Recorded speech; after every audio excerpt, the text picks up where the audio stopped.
ಈಗಾಗಲೇ ವಿಚಾರಣೆ ಆರಂಭ ಆಗಿದೆ. ಕೋರ್ಟ್ನಲ್ಲಿ ಎಸ್ಐಟಿ ಪರ ಎಸ್ಪಿಪಿ ಬಿಎನ್ ಜಗದೀಶ್ ಈಗಾಗಲೇ ತಮ್ಮ ವಾದವನ್ನ ಮಂಡಿಸುವುದಕ್ಕೆ ಆರಂಭ ಮಾಡಿದ್ದಾರೆ. ಪ್ರಕರಣದಲ್ಲಿ ಅರ್ಜಿದಾರರ ಪರ ವಕೀಲರು ಮೀಡಿಯಾಗೆ ಮಾಹಿತಿಯನ್ನ ನೀಡುತ್ತಿದ್ದಾರೆ ಅಂತ ಹೇಳಿ ಎಸ್ಐಟಿ ವಕೀಲರು ಕೋರ್ಟ್ಗೆ ಹೇಳಿಕೆಯನ್ನ ಕೊಡ್ತಾರೆ. ಇದಕ್ಕೆ ರೇವಣ್ಣ ಪರ ವಕೀಲರು ಆಕ್ಷೇಪವನ್ನ ಸಲ್ಲಿಕೆ ಮಾಡ್ತಾರೆ ಕೋರ್ಟ್ನಲ್ಲಿ. ನಾನು ಯಾವುದೇ ಹೇಳಿಕೆಯನ್ನ ಮೀಡಿಯಾಗೆ ಕೊಟ್ಟಿಲ್ಲ, ಇಲ್ಲಿ ಮುಚ್ಚಿಡುವಂತಹ ಯಾವುದೇ ಪ್ರಮೇಯ ಇಲ್ಲ, ಅದು ಯಾಕೆ ಇನ್ ಕ್ಯಾಮರಾ ಪ್ರೊಸೀಡಿಂಗ್ ಬೇಕು ಅನ್ನುವಂಥ ಪ್ರಶ್ನೆಯನ್ನ ರೇವಣ್ಣ ಪರ ವಕೀಲರು ಮಾಡ್ತಾರೆ. ಯಾಕಂದ್ರೆ ಎಸ್ಐಟಿ ಈಗ ವಿಚಾರಣೆ ಆರಂಭ ಆಗ್ತಾ ಇದ್ದ ಹಾಗೆ ಮೊದಲಿಗೆ ಮಾಡುವಂತಹ ಮನವಿ ಇನ್ ಕ್ಯಾಮರಾ ಪ್ರೊಸೀಡಿಂಗ್ಗೆ ಅವಕಾಶವನ್ನ ಕೊಡಬೇಕು ನ್ಯಾಯಾಲಯ ಅನ್ನುವಂಥ ಮನವಿಯನ್ನ ಎಸ್ಐಟಿ ಮಾಡ್ಕೊಳ್ಳುತ್ತೆ. ಎಸ್ಐಟಿ ಆ ರೀತಿಯಾದಂತಹ ಮನವಿಯನ್ನ ಮಾಡ್ಕೊಂಡಿದ್ದಕ್ಕೆ ಎಚ್.ಡಿ. ರೇವಣ್ಣ ಪರ ವಕೀಲರು ಆಕ್ಷೇಪಣೆಯನ್ನ ವ್ಯಕ್ತಪಡಿಸ್ತಾರೆ.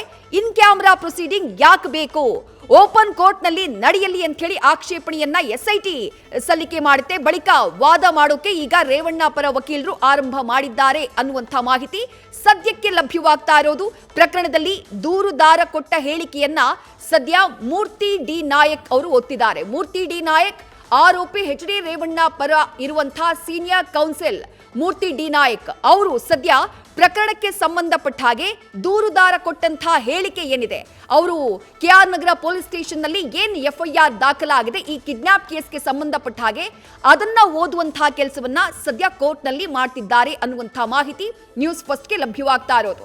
ಎಕ್ಸ್ಕ್ಲೂಸಿವ್ ಡೀಟೇಲ್ಸ್ ನ ಕೋರ್ಟ್ ಹಾಲ್ ನಲ್ಲಿ ನಡೀತಾ ಇರುವಂತಹ ವಿಚಾರಣೆ ಯಾವ ರೀತಿಯಾಗಿ ಸಾಗ್ತಾ ಇದೆ, ಅದರ inside details pin to pin ಮಾಹಿತಿಯನ್ನ ನ್ಯೂಸ್ ಫಸ್ಟ್ ನಿಮ್ಮ ಮುಂದೆ ಇಡ್ತಾ ಇದೆ. ದೂರುದಾರ ತಾಯಿಯನ್ನ ಕರ್ಕೊಂಡು ಹೋದ ಬಗ್ಗೆ ಕೊಟ್ಟಂತಹ ದೂರಿನ ಪ್ರತಿ ಏನಿದೆ, ಆ ದೂರಿನ ಪ್ರತಿಯನ್ನ ಸದ್ಯ ಎಚ್.ಡಿ. ರೇವಣ್ಣ ಪರ ವಕೀಲರಾಗಿರುವಂತಹ ಮೂರ್ತಿ ಡಿ ನಾಯಕ್ ಓದುವಂತಹ ಕೆಲಸವನ್ನ ಮಾಡ್ತಿದ್ದಾರೆ. ಕೆಆರ್ ನಗರ ಸ್ಟೇಷನ್ ನಲ್ಲಿ ದಾಖಲಾಗಿರುವಂತಹ ಪ್ರಕರಣ ಕಿಡ್ನಾಪ್ ಹಾಗೆ ಜೀವ ಬೆದರಿಕೆ ಈ ಸೆಕ್ಷನ್ಗಳ ಅಡಿಯಲ್ಲಿ ಎಚ್.ಡಿ. ರೇವಣ್ಣ ಹಾಗೆ ಸತೀಶ್ ಬಾಬು ವಿರುದ್ಧ ಎಫ್ಐಆರ್ ದಾಖಲಾಗಿರೋದು. ಇದೇ ಕೇಸ್ಗೆ ಸಂಬಂಧಪಟ್ಟ ಹಾಗೆ ನಿರೀಕ್ಷಣಾ ಜಾಮೀನನ್ನ ಅರ್ಜಿಯನ್ನ ಸಲ್ಲಿಕೆ ಮಾಡಿರೋದು ಮಾಜಿ ಸಚಿವರಾಗಿರುವಂತಹ ಎಚ್.ಡಿ. ರೇವಣ್ಣ ಅವರು. ಆ ಅರ್ಜಿಯ ವಿಚಾರಣೆ ಸದ್ಯ ಕೋರ್ಟ್ ನಲ್ಲಿ ನಡೀತಾ ಇದೆ. ಈ ಸಂದರ್ಭದಲ್ಲಿ ಎಚ್.ಡಿ. ರೇವಣ್ಣ ಅವರ ಪರವಾಗಿ ವಾದವನ್ನ ಮಂಡನೆ ಮಾಡ್ತಾ ಇರುವಂತಹ ಮೂರ್ತಿ ಡಿ ನಾಯಕ್ ಅವರು ಸದ್ಯ ಆ ಕಂಪ್ಲೇಂಟ್ ಕಾಪಿ ಏನಿದೆ, ನನ್ನ ತಾಯಿಯನ್ನ ಕರ್ಕೊಂಡು ಹೋಗಿದ್ದಾರೆ ಭವಾನಿ ರೇವಣ್ಣ ಅವರ ಸೂಚನೆ ಮೇರೆಗೆ ಸತೀಶ್ ಬಾಬು ಅವರು ಬಂದು ಅನ್ನುವಂಥ ದೂರಿನಲ್ಲಿ ಏನ್ ಮೆನ್ಷನ್ ಮಾಡಿದ್ರು, ಏನ್ ಕಂಪ್ಲೇಂಟ್ ಅನ್ನ ಕೊಟ್ಟಿದ್ರು ದೂರದ ಸಂತ್ರಸ್ತೆಯ ಮಗ, ಆ ಕಂಪ್ಲೇಂಟ್ ಅನ್ನ ಓದುವಂತಹ ಕೆಲಸವನ್ನ, ಆ ದೂರಿನ ಪ್ರತಿಯನ್ನ ಓದುವಂತಹ ಕೆಲಸವನ್ನ ಸದ್ಯ ಮೂರ್ತಿ ಡಿ ನಾಯಕ್ ಎಚ್.ಡಿ. ರೇವಣ್ಣ ಅವರ ಪರವಾಗಿರುವಂತಹ ವಕೀಲರು ಸದ್ಯ ಮಾಡುವಂತಹ ಕೆಲಸವನ್ನ ಮಾಡ್ತಿದ್ದಾರೆ. ಇವತ್ತು ಈಗ 2:45 ಏನ್ ವಿಚಾರಣೆ ಆರಂಭ ಆಯಿತು, ಆಗಿನಿಂದ ಏನೇನ್ ವಿಚಾರಗಳಾಗ್ತಾ ಇದೆ, ಏನೇನ್ ಬೆಳವಣಿಗೆಗಳಾಗ್ತಾ ಇದೆ, ಏನು ವಾದ ಪ್ರತಿವಾದ ಆಗ್ತಾ ಇದೆ, ಅದರ ಪಿನ್ ಟು ಪಿನ್ ಮಾಹಿತಿಯನ್ನ ನಿಮ್ಮ ಮುಂದೆ ಇಡುವಂತಹ ಕೆಲಸವನ್ನ ನಾವು ಮಾಡ್ತಾ ಇದ್ದೀವಿ. ಮೊದಲಿಗೆ ಎಸ್ಐಟಿ ಇನ್ ಕ್ಯಾಮರಾ ಪ್ರೊಸೀಡಿಂಗ್ಗೆ ಮನವಿಯನ್ನ ಮಾಡುತ್ತೆ. ಪ್ರಕರಣದಲ್ಲಿ ಅರ್ಜಿದಾರರ ಪರ ವಕೀಲರು ಮೀಡಿಯಾಗೆ ಮಾಹಿತಿಯನ್ನ ಕೊಡ್ತಾ ಇದ್ದಾರೆ ಅನ್ನುವಂತಹ ವಿಚಾರವನ್ನ ಎಸ್ಐಟಿ ಪರ ಎಸ್ಪಿಪಿ ಅವರು ಉಲ್ಲೇಖ ಮಾಡ್ತಾರೆ. ಅದಕ್ಕೆ ಅವರು ಆಕ್ಷೇಪಣೆಯನ್ನ ಸಲ್ಲಿಸ್ತಾರೆ. ಬಟ್ ಇದಕ್ಕೆ ರೇವಣ್ಣ ಪರ ವಕೀಲರು ಆಕ್ಷೇಪವನ್ನ ಮಾಡ್ತಾರೆ. ಪ್ರಕರಣದಲ್ಲಿ ಅರ್ಜಿದಾರರ ಪರ ವಕೀಲರು ಮೀಡಿಯಾಗೆ ಮಾಹಿತಿಯನ್ನ ಕೊಡ್ತಿದ್ದಾರೆ ಅಂತ ಹೇಳಿ ಎಸ್ಐಟಿ ವಕೀಲರು ಕೋರ್ಟ್ಗೆ ಮಾಹಿತಿಯನ್ನ ಕೊಡ್ತಾರೆ. ಇದಕ್ಕೆ ರೇವಣ್ಣ ಪರ ವಕೀಲರು ಆಕ್ಷೇಪಣೆಯನ್ನ ಸಲ್ಲಿಸ್ತಾರೆ. ನಾನು ಯಾವುದೇ ರೀತಿಯಾದಂತಹ ಹೇಳಿಕೆಯನ್ನ ಮೀಡಿಯಾಗೆ ನಾನು ಕೊಟ್ಟಿಲ್ಲ, ಯಾವುದೇ ಮಾಹಿತಿಯನ್ನ ನಾನು ಮೀಡಿಯಾ ಮುಂದೆ ನಾನು ಹೇಳಿಲ್ಲ, ಹಾಗಾಗಿ ಇಲ್ಲಿ ಮುಚ್ಚಿಡುವಂತಹ ಯಾವುದೇ ಪ್ರಮೇಯ ಇಲ್ಲ, ಆದ್ರೂ ಯಾಕೆ ಇನ್ ಕ್ಯಾಮರಾ ಪ್ರೊಸೀಡಿಂಗ್ ಬೇಕು ಅನ್ನುವಂತಹ ಪ್ರಶ್ನೆಯನ್ನ ರೇವಣ್ಣ ಅವರ ಪರವಾಗಿರುವಂತಹ ವಕೀಲರು ಮೂರ್ತಿ ಡಿ ನಾಯಕ್ ಅವರು ಮಾಡ್ತಾರೆ.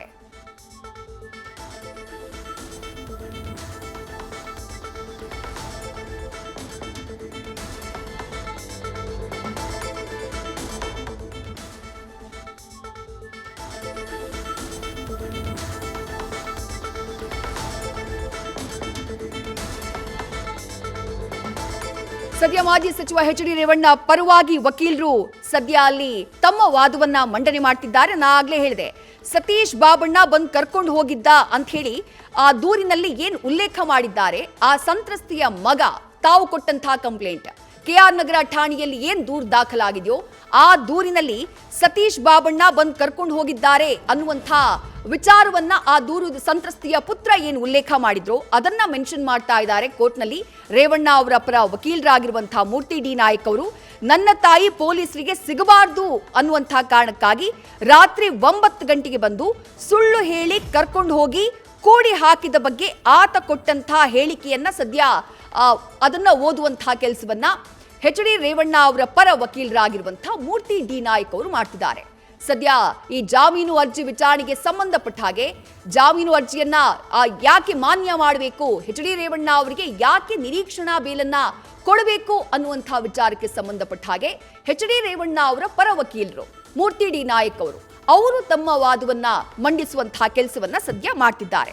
ಈಗ ಎಫ್ಐಆರ್ನ ಉಲ್ಲೇಖಿಸಿ ತಮ್ಮ ವಾದವನ್ನ ಮೂರ್ತಿ ಡಿ ನಾಯಕ್ ಅವರು ಮಂಡನೆ ಮಾಡ್ತಿದ್ದಾರೆ.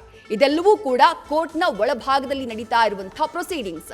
ಇಂಚಿಂಚು ಮಾಹಿತಿಯನ್ನ ನಿಮ್ಮ ಮುಂದಿಡುವಂತಹ ಕೆಲಸವನ್ನ ನ್ಯೂಸ್ ಫಸ್ಟ್ ಮಾಡ್ತಾ ಇದೆ.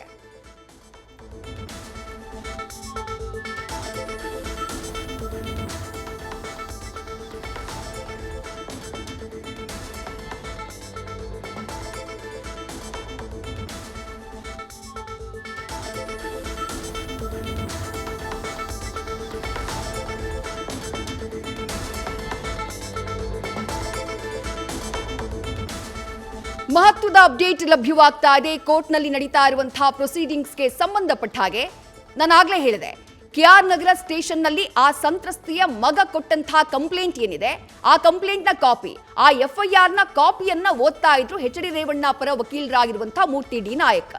ಅದನ್ನ ಓದಿದಂತಹ ನಂತರದಲ್ಲಿ ಅವರು ಮಾಡ್ತಾ ಇರುವಂತಹ ವಾದ ಏನು ಅಂದ್ರೆ, ದೂರುದಾರನ ಹೇಳಿಕೆ ಬಿಟ್ರೆ ಬೇರೇನೂ ಇಲ್ಲ. ಅಂದ್ರೆ ಯಾವುದೇ ವಿಚಾರವನ್ನ ಇಲ್ಲಿ ಸಾಕ್ಷಿಯಾಗಿ ಈ ಪ್ರಕರಣದಲ್ಲಿ ಒದಗಿಸಿಲ್ಲ. ಕಿಡ್ನಾಪ್ ಹಾಗೆ ಜೀವ ಬೆದರಿಕೆಯ ಆರೋಪವನ್ನ ಏನ್ ಮಾಡಲಾಗಿದೆ, ಆ ಸೆಕ್ಷನ್ಗಳನ್ನ ಏನ್ ಹಾಕಲಾಗಿದೆ ಈ ಪ್ರಕರಣದಲ್ಲಿ ದೂರುದಾರನ ಹೇಳಿಕೆ, ಆತ ಕೊಟ್ಟಿರುವಂತಹ ಎಫ್ಐಆರ್ ಕಾಪಿ, ಆತ ಉಲ್ಲೇಖ ಮಾಡಿರುವಂತಹ ವಿಚಾರ, ಆತನ ಹೇಳಿಕೆ, ಅದನ್ನ ಬಿಟ್ರೆ ಇಲ್ಲಿ ಬೇರೆ ಏನೂ ಇಲ್ಲ. ಕಿಡ್ನಾಪ್ ವಿಚಾರಕ್ಕೆ ಸಂಬಂಧಪಟ್ಟ ಹಾಗೆ ಯಾವುದೇ ರೀತಿಯಾದಂತಹ ಸಾಕ್ಷಿಗಳಿಲ್ಲ. ಜೊತೆಗೆ ಎಫ್ಐಆರ್ನ ಕೂಡ ತಡರಾತ್ರಿ ಆತ ಕಂಪ್ಲೇಂಟ್ ಕೊಟ್ಟಂತಹ ಸಂದರ್ಭದಲ್ಲಿ ಬಹಳ ತರಾತುರಿಯಲ್ಲಿ ಎಫ್ಐಆರ್ನ ದಾಖಲು ಮಾಡಲಾಗಿದೆ. ಇದೆಲ್ಲವೂ ಕೂಡ ಎಚ್ ಡಿ ರೇವಣ್ಣ ಅವರ ಪರವಾಗಿರುವಂತಹ ವಕೀಲರು ಮೂರ್ತಿ ಡಿ ನಾಯಕ್ ಅವರು ಸದ್ಯ ಕೋರ್ಟ್ನಲ್ಲಿ ತಮ್ಮ ಕಕ್ಷಿದಾರ ಎಚ್ ಡಿ ರೇವಣ್ಣ ಅವರ ಪರವಾಗಿ ಮಂಡಿಸ್ತಾ ಇರುವಂತಹ ವಾದ ಇದು. ಎಫ್ಐಆರ್ ಬಗ್ಗೆ ಉಲ್ಲೇಖಿಸ್ತಾ ಇದ್ದಾರೆ ರೇವಣ್ಣ ಪರ ವಕೀಲರು.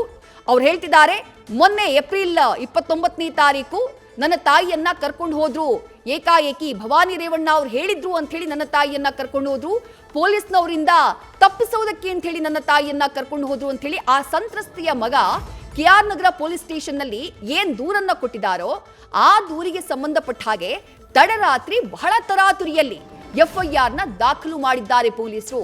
ಯಾವುದೇ ಪರಿಶೀಲನೆಯನ್ನ ಮಾಡಿಲ್ಲ. ಯಾಕಂದ್ರೆ ಆತ ಕೊಟ್ಟಿರುವಂತಹ ದೂರು ಮಾತ್ರ ಇಲ್ಲಿ, ಆತ ಕೊಟ್ಟಿರುವಂತಹ ಹೇಳಿಕೆ ಮಾತ್ರ ಸದ್ಯ ಪೊಲೀಸರ ಕೈನಲ್ಲಿರೋದು. ಬೇರೆ ಯಾವುದೇ ರೀತಿಯಾದಂತಹ ಪ್ರೈಮರಿ ಎವಿಡೆನ್ಸ್ಗಳು ಕೂಡ ಪೊಲೀಸರ ಕೈನಲ್ಲಿಲ್ಲ. ಹಾಗಾಗಿ ದೂರುದಾರನ ಹೇಳಿಕೆ ಬಿಟ್ರೆ ಈ ಪ್ರಕರಣದಲ್ಲಿ ಬೇರೆ ಏನೂ ಇಲ್ಲ ಅಂತ ಹೇಳಿ ಎಚ್ ಡಿ ರೇವಣ್ಣ ಅವರ ಪರವಾಗಿರುವಂತಹ ವಕೀಲ ಮೂರ್ತಿ ಡಿ ನಾಯಕ್ ಅವರು ಸದ್ಯ ಕೋರ್ಟ್ನಲ್ಲಿ ವಾದವನ್ನ ಮಂಡನೆ ಮಾಡ್ತಿದ್ದಾರೆ. ನಿನ್ನೆ ನಾನ್ ಬೇಲೇಬಲ್ ಸೆಕ್ಷನ್ ಹಾಕಿಲ್ಲ ಅಂತ ಹೇಳಿದ್ರು. ನಿನ್ನೆ ವಿಚಾರಣೆ ಮಾಡುವಂತಹ ಸಂದರ್ಭದಲ್ಲಿ ನಾನ್ ಬೇಲೇಬಲ್ ಸೆಕ್ಷನ್ ಹಾಕಿಲ್ಲ ಅಂತಂದ್ರು. ಆದ್ರೆ ರಾತ್ರಿ ಇನ್ನೊಂದು ನಾನ್ ಬೇಲೇಬಲ್ ಸೆಕ್ಷನ್ ಎಫ್ಐಆರ್ ಹಾಕಿದ್ದಾರೆ. ಇದು ಮೂರ್ತಿ ಡಿ ನಾಯಕ್ ಅವರು ರೇವಣ್ಣ ಅವರ ಪರ ವಕೀಲರು ಮಾಡ್ತಾ ಇರುವಂತಹ ವಾದ. ನಿನ್ನೆ ವಿಚಾರಣೆ ಮಾಡುವಂತಹ ಸಂದರ್ಭದಲ್ಲಿ ಇದೇ ನಿರೀಕ್ಷಣಾ ಜಾಮೀನು ಅರ್ಜಿಯ ವಿಚಾರಣೆ ಸಂದರ್ಭದಲ್ಲಿ ಯಾವುದೇ ನಾನ್ ಬೇಲೇಬಲ್ ಸೆಕ್ಷನ್ ಹಾಕಿಲ್ಲ ಅಂತ ಹೇಳಿದ್ರು. ಅಂದ್ರೆ ಜಾಮೀನು ರಹಿತ ಸೆಕ್ಷನ್ಗಳನ್ನ ಯಾವುದನ್ನೂ ಹಾಕಿಲ್ಲ ಅನ್ನುವಂಥದ್ದನ್ನ ಉಲ್ಲೇಖ ಮಾಡಿದ್ರು. ಆದ್ರೆ ಈ ರಾತ್ರಿ ಆಗ್ತಾ ಇದ್ದ ಹಾಗೆ ಮತ್ತೊಂದು ನಾನ್ ಬೇಲೇಬಲ್ ಸೆಕ್ಷನ್ ಹಾಕಿ ಎಫ್ಐಆರ್ನ ಹಾಕಿದ್ದಾರೆ ಅನ್ನುವಂಥದ್ದನ್ನ ಉಲ್ಲೇಖ ಮಾಡಿದ್ದಾರೆ ಎಚ್ ಡಿ ರೇವಣ್ಣ ಪರವಾಗಿರುವಂತಹ ವಕೀಲರು. ಅಲ್ಲದೆ ತಕ್ಷಣ ಮತ್ತೆ 41A ಸೆಕ್ಷನ್ 41A ಅಡಿಯಲ್ಲಿ ನೋಟಿಸ್ನ ಕೂಡ ನೀಡಿದ್ದಾರೆ. ಅಲ್ಲದೆ ಇವತ್ತು ಶನಿವಾರ ಅಂತ ನೋಡಿಕೊಂಡು ನೋಟಿಸ್ನ ಕೊಟ್ಟಿದ್ದಾರೆ ಅನ್ನುವಂತಹ ವಿಚಾರವನ್ನ ಉಲ್ಲೇಖ ಮಾಡಿದ್ದಾರೆ ಮೂರ್ತಿ ಡಿ ನಾಯಕ್. ಕೋರ್ಟ್ ಒಳಭಾಗದಲ್ಲಿ ಮಾಜಿ ಸಚಿವ ಎಚ್ ಡಿ ರೇವಣ್ಣ ಅವರ ನಿರೀಕ್ಷಣಾ ಜಾಮೀನು ಅರ್ಜಿ ವಿಚಾರಣೆಗೆ ಸಂಬಂಧಪಟ್ಟ ಹಾಗೆ ರೇವಣ್ಣ ಅವರ ಪರ ವಕೀಲ ಮೂರ್ತಿ ಡಿ ನಾಯಕ್ ಯಾವ ರೀತಿ ಅವರ ಪರವಾಗಿ ವಾದವನ್ನ ಮಂಡನೆ ಮಾಡ್ತಿದ್ದಾರೆ, ಅದರ ಇಂಚಿಂಚು ಮಾಹಿತಿಯನ್ನ ನೀಡುವಂತಹ ಕೆಲಸವನ್ನ ನ್ಯೂಸ್ ಫಸ್ಟ್ ಮಾಡ್ತಾ ಇದೆ. ಅವರು ಬಹಳ ಪ್ರಮುಖವಾಗಿ ಉಲ್ಲೇಖ ಮಾಡುವಂತಹ ವಿಚಾರ ಏನು ಅಂದ್ರೆ, ಆ ಕೆಆರ್ ನಗರ ಸ್ಟೇಷನ್ ನಲ್ಲಿ ದಾಖಲಾಗಿರುವಂತಹ ಎಫ್ಐಆರ್ ಇದೆಯಲ್ಲ, ಆ ಎಫ್ಐಆರ್ ನ ಓದಿದಂತಹ ನಂತರದಲ್ಲಿ ರೇವಣ್ಣ ಅವರ ಪರ ವಕೀಲರು ಹೇಳೋದು, ಈ ಕೇಸ್ನಲ್ಲಿ ದೂರುದಾರನ ಹೇಳಿಕೆ ಬಿಟ್ರೆ ಬೇರೆ ಏನೂ ಇಲ್ಲ, ಪ್ರೈಮರಿ ಎವಿಡೆನ್ಸ್ಗಳು ಕೂಡ ಇಲ್ಲ. ಜೊತೆಗೆ ತಡರಾತ್ರಿ ಎಫ್ಐಆರ್ನ ದಾಖಲು ಮಾಡಿದ್ದಾರೆ. ಬಹಳ ತರಾತುರಿಯಲ್ಲಿ ಎಫ್ಐಆರ್ನ ದಾಖಲು ಮಾಡಿದ್ದಾರೆ. ಪ್ರಾಥಮಿಕ ಪರಿಶೀಲನೆಯನ್ನು ಕೂಡ ಪೊಲೀಸರು ಮಾಡಿಲ್ಲ.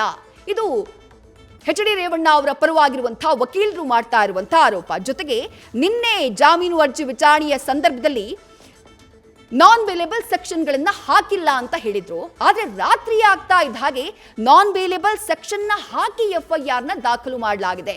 ಉದ್ದೇಶ ಪೂರ್ವಕವಾಗಿ ಈ ರೀತಿಯಾದಂತಹ ಕೃತ್ಯವನ್ನ ಮಾಡಲಾಗಿದೆ, ಈ ರೀತಿಯಾದಂತಹ ಕೆಲಸವನ್ನ ಮಾಡಲಾಗಿದೆ. ಜೊತೆಗೆ 41A ಸೆಕ್ಷನ್ 41A ಅಡಿಯಲ್ಲಿ ತಕ್ಷಣಕ್ಕೆ ನೋಟಿಸ್ನ ಕೂಡ ಜಾರಿ ಮಾಡಿದ್ದಾರೆ.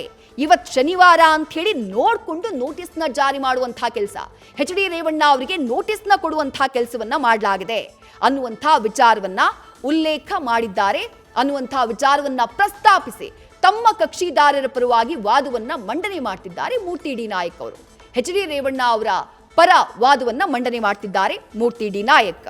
ಕಿಡ್ನಾಪ್ ಅಂದ್ರೆ ಏನು ಅಂತ ಹೇಳುತ್ತೆ ಅಂತ ಉಲ್ಲೇಖ ಮಾಡಿದ್ದಾರೆ. 364A ಈ ಸೆಕ್ಷನ್ ಏನ್ ಹೇಳುತ್ತೆ ಅದನ್ನ ಉಲ್ಲೇಖ ಮಾಡ್ತಾರೆ. ಜೊತೆಗೆ ರೇವಣ್ಣ ವಿರುದ್ಧ ಈ ರೀತಿಯಾದಂತಹ ಯಾವುದೇ ಅಂಶಗಳು ದೂರಿನಲ್ಲಿ ದಾಖಲಾಗಿಲ್ಲ ಅನ್ನುವಂತಹ ವಿಚಾರವನ್ನ ಕೂಡ ರೇವಣ್ಣ ಅವರ ಪರ ವಕೀಲರಾಗಿರುವಂತಹ ಮೂರ್ತಿ ಡಿ ನಾಯಕ್ ಪ್ರಸ್ತಾಪ ಮಾಡ್ತಿದ್ದಾರೆ.